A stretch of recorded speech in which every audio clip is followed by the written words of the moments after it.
दोस्तों, आज की कहानी है छोटी सोच। एक छोटा सा गांव था। वहां पर हरीलाल नाम का एक युवान रहता था। वो बहुत गरीब परिवार से था। गरीबी की हालत यह थी कि उसके घर में 2 वक्त का खाना भी ठीक से नहीं बन पाता था। पिछले कई दिनों से हरीलाल गांव में काम की तलाश कर रहा था, लेकिन उसे कोई भी छोटा मोटा काम नहीं मिल पा रहा था। आखिरकार हरीलाल ने तय किया कि ऐसे नहीं चलने वाला। उसे किसी और जगह, किसी और शहर जाकर काम ढूंढना होगा, अपनी किस्मत आजमानी होगी।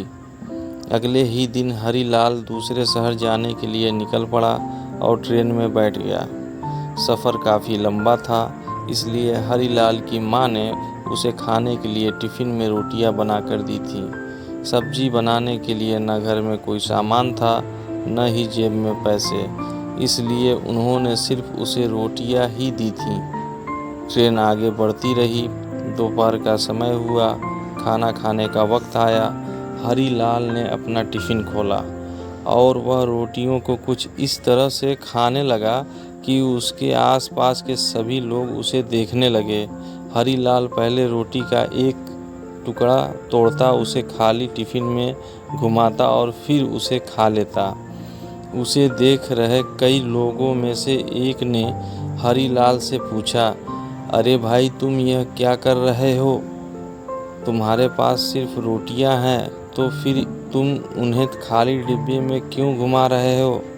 हरीलाल ने कहा कि हाँ, मेरे टिफ़िन में सिर्फ रोटियां हैं, लेकिन इस रोटी के टुकड़ों को खाली डब्बे में घुमाते वक्त भैया, मैं इमेजिन कर रहा हूँ कि इसमें अचार भी है। उसे देख रहे सभी लोग बड़े ध्यान से उसकी बातें सुन रहे थे। उनमें से एक ने उससे पूछा, क्या ऐसा करने से तुम्हें अचार का स्वाद आ रहा है? हरीलाल ने कहा, हाँ, इमेजिनेशन का यह पावर है कि हमें जो सोचते हैं उसे अनुभव कर पाते हैं। दूसरे एक व्यक्ति ने बड़े आश्चर्य से उसे एक सवाल किया, भाई, अगर ऐसी ही बात है तो तुमने सिर्फ अचार ही क्यों सोचा? तुम वह सारी सब्जियां भी सोच सकते थे जो 5 स्टार में बड़ी महंगी मिलती हैं। इस तरह से तुम उनका स्वाद भी ले पाते। दोस्तों, छोटी सी ये कहानी सोच, कल्पना और सपनों के बारे में है।